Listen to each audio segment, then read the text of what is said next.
Alors en fait, c'est pas tout à fait le fait que je passe de actrice à l'écriture.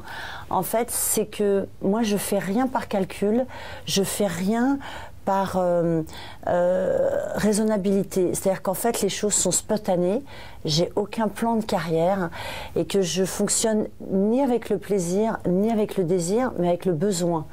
Et en fait, d'un seul coup, de manière tout à fait instinctive, un besoin s'immisce en moi et fait que d'un seul coup, il y a une évidence et il y a surtout une viscéralité à faire les choses et il n'y a pas de réflexion en fait.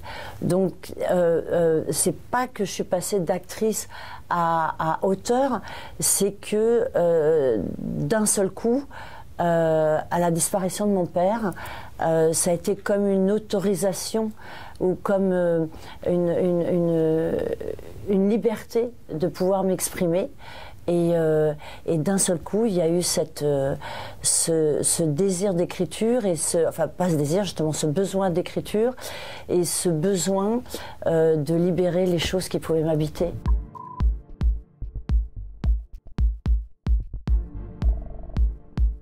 En fait, à travers une passion dévorante, et j'insiste sur le fait que c'est une passion et pas une histoire d'amour, parce qu'effectivement, dans l'amour, il y a une bienveillance qui est absente de la passion, parce que la passion n'est plus sur la possession et voire la destruction. Et donc, à travers une passion dévorante entre un pervers narcissique et sa victime, j'ai voulu rentrer dans la tête de l'abusé comme dans celle de l'abuseur. Et c'est pour ça d'ailleurs que le titre du roman c'est ES, masculin pluriel, et pas EES comme on pourrait s'y attendre, parce que pour moi c'était vraiment d'essayer de comprendre qu'est-ce qui se passe dans la tête de celui qui fait le mal et qu'est-ce qui se passe dans la tête de celui qui le subit. Et de s'apercevoir en fait que quand on veut comprendre certains agissements, il faut retourner aux racines du mal, là où tout commence. Et en fait, c'est évidemment dans l'enfance, quand le socle affectif, pour l'un comme pour l'autre, a été détruit, souillé, abîmé, voire violé.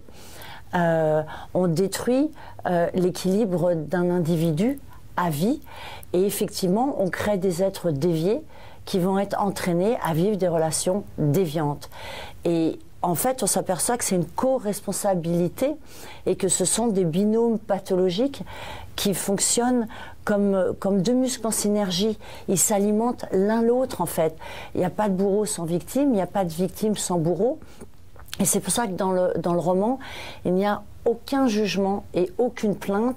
Il y a vraiment l'itinéraire de la rencontre jusqu'à la rupture, le décortiquage de la mécanique psychologique entre le bourreau et sa victime à travers une histoire de passion qui démarre de manière idyllique, comme un conte de fées, presque trop beau pour être vrai, et qui petit à petit se transforme en cauchemar.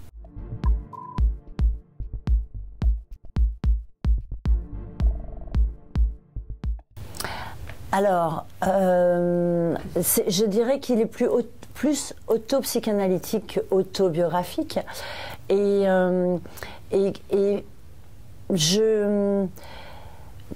j'entends par auto-psychanalytique qu'on va beaucoup plus dans la profondeur, dans le détail et dans les racines du ressenti et non pas sur des faits. Alors que l'autobiographie est effectivement un témoignage d'événements. Il n'est pas autobiographique dans le sens où j'ai choisi le roman parce que je trouvais que le roman déploie les ailes d'un thème de manière beaucoup plus large, beaucoup plus vaste et permet la passerelle avec le lecteur, et que dans l'autobiographie, c'est mon avis, il y a quelque chose de trop égocentré et de trop réducteur par rapport à un thème.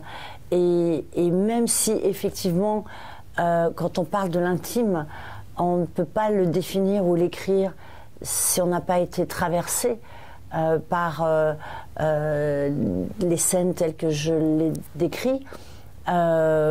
Pour autant, c'était important pour moi de le faire à travers une façon romancée,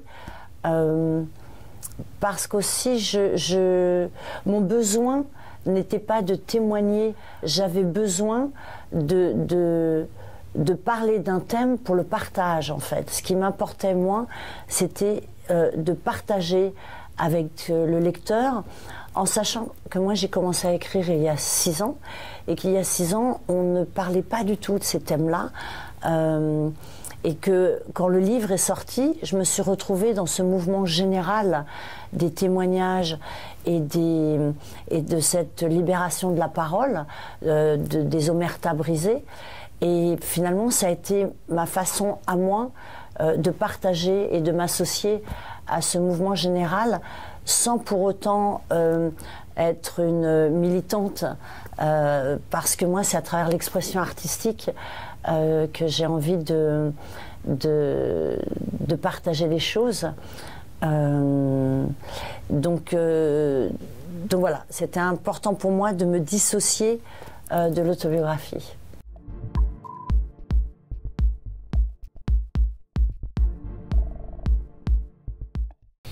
Alors définitivement, c'était même une des raisons aussi qui a pu déclencher ce besoin d'écrire, c'était effectivement de m'attaquer à la réalisation, qui est quelque chose qui me hante depuis assez longtemps, mais justement, comme je le disais tout à l'heure, ça restait du domaine de j'aimerais bien, ça me plairait, j'ai envie, et tant que ça va pas être j'ai besoin, il n'y aura pas de passage à l'acte. Et effectivement, le livre m'a permis cette étape transitoire pour passer à la réalisation. Et effectivement, il est prévu que je réalise ce roman et que j'incarne mon héroïne. Et dans le personnage du héros, mon rêve et mon souhait idyllique serait Mads Mikkelsen. Voilà.